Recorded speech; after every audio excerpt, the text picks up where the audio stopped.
When do you think Tesla will solve level 4 FSD? I mean, it's looking quite likely that it will be next. A 2.5-hour podcast just dropped with Elon Musk, and he revealed so much information. And as to save you time, I am breaking down all the things Elon said. And yes, that includes when full self-driving is coming. This is huge news, so let's get into it. So at the start of the podcast, Elon starts to talk about FSD, and he discusses why it's so hard to write the code. Now, the problem with FSD is that these vehicles cannot be simply reactive. They must also be able to predict like humans do. Think about it, the human mind using its eyes is constantly predicting what is about to happen.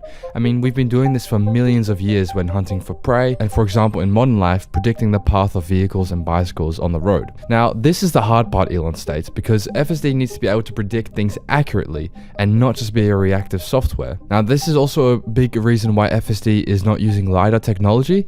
It's because you need to create an accurate vector space, which is basically the camera mapping out the raw data and putting all of these data points together to create sort of a space where it can accurately pinpoint what's where and predict things based on the movement that they have been doing. Create an accurate vector space. So you're coming from image space, which is like this flow of photons going to the cameras, and then so you have this massive bit stream in image space, and then you have to effectively compress a massive bit stream corresponding to photons that knocked off an electron in a camera sensor, and turn that bit stream into vector space. By vector space, I mean, like, you've got cars and humans and lane lines and curves and traffic lights and that kind of thing.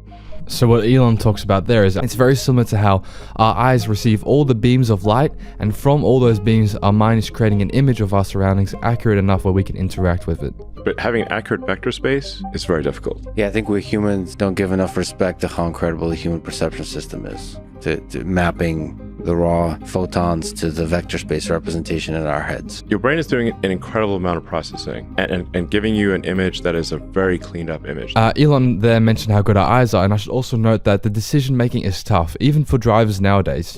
A dangerous driver is someone who isn't very decisive. And as Elon mentioned in the clip, our own eyes are constantly filtering things out to do this, to make these decisions. And that's something Tesla is working very hard on. So why is FSD Autopilot so important, not just to Tesla, but to the general public? Well, the way Tesla FSD can become better at driving than people are right now is because it is always paying attention, unlike humans in cars. Now you see here with what Elon says on why it's so important that FSD gets achieved. And people are constantly distracted and thinking about things and texting and doing all sorts of things they shouldn't do in a car, changing the radio station, having arguments. It's like when's the last time you looked right and left, and and rearward, or even diagonally, forward, to actually refresh your vector space. So you're glancing around, and what your mind is doing is trying to distill the relevant vectors, basically objects with a position and motion, and then editing that down to the least amount that's necessary for you to drive. So I'm sure some of those scenarios relate to you. I'm sure there have been times where you've been distracted in the car, either as a driver or else. Now, in 2021 alone, in the United States alone, there have been 38,460 deaths due to car crashes or collisions. Now, if Tesla full self-driving is adopted, these death rates will be significantly lower, and people who may have died in a crash will now get to hopefully live a healthy and productive life. Now, what is really cool is that Elon explains here is how things that come seemingly natural to humans has to actually be taught to the FSD software. Well, indirectly. You need to establish vector space and then actually have predictions for those vector spaces. So like you drive past, say, a bus, and you see that there's people. Before you drove past the bus, you saw people crossing, just imagine there's like a large truck or something blocking sight. But before you came up to the truck, you saw that there were some kids about to cross the road in front of the truck. Now you can no longer see the kids, but you need to be able. But you would now know, okay, those kids are probably going to pass by the truck and cross the road, even though you cannot see them. So you need to remember that there were kids there, and you need to have some forward prediction of what their position will be. It's a really hard problem. At the time of relevance. So with occlusions and computer vision, when you can't see an object anymore, even when it just walks behind a tree and reappears, that's a really, really tracking through occlusions. It's very difficult. Yeah, we're doing it. That last bit's absolutely badass, by the way. Elon saying, yeah, but we're doing it anyway. But anyway, so that prediction that Elon mentions is, it's so simple to us, but crucial for the software to run well. Being able to predict, it's so important. And Elon mentions that after this clip, actually, Elon mentions an interesting scenario. So imagine that you're a child and an adult is, playing with a little toy, and he whips it behind his back. And each time he pulls the toy back out from behind his back to show the kid goes crazy because he thinks it's a new toy. Now, eventually, we learn that the toy is still behind the adult. And as a child, there's a certain age where you learn that. And this is called objective memory importance.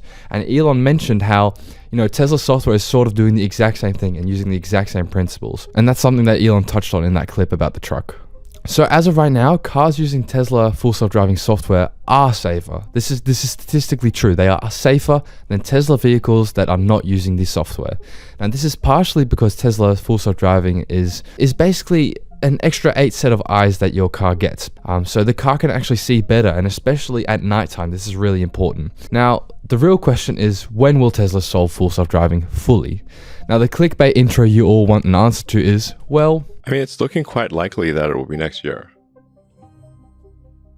Next year. This is so exciting. Elon, as you see in that clip, predicts that in 2022, which is a few days away, the rate of collisions on full self-driving will be significantly less than the average human, at which point level 4 autonomy has been reached. Now, he does also unfortunately mention that the toughest part will probably be to convince legislators to approve Tesla Autopilot, but 2022, that's so much sooner than I had anticipated, and this is really exciting news. So with all this news coming out, and with full self-driving being adopted perhaps early next year already, I could really see Tesla stock getting substantial gains in January alone. But I'm really curious what you guys think, so let me know in the comments down below. Remember to like and subscribe and click here to find out how exactly I think Elon Musk will become a trillionaire. Yep, a trillionaire by 2030.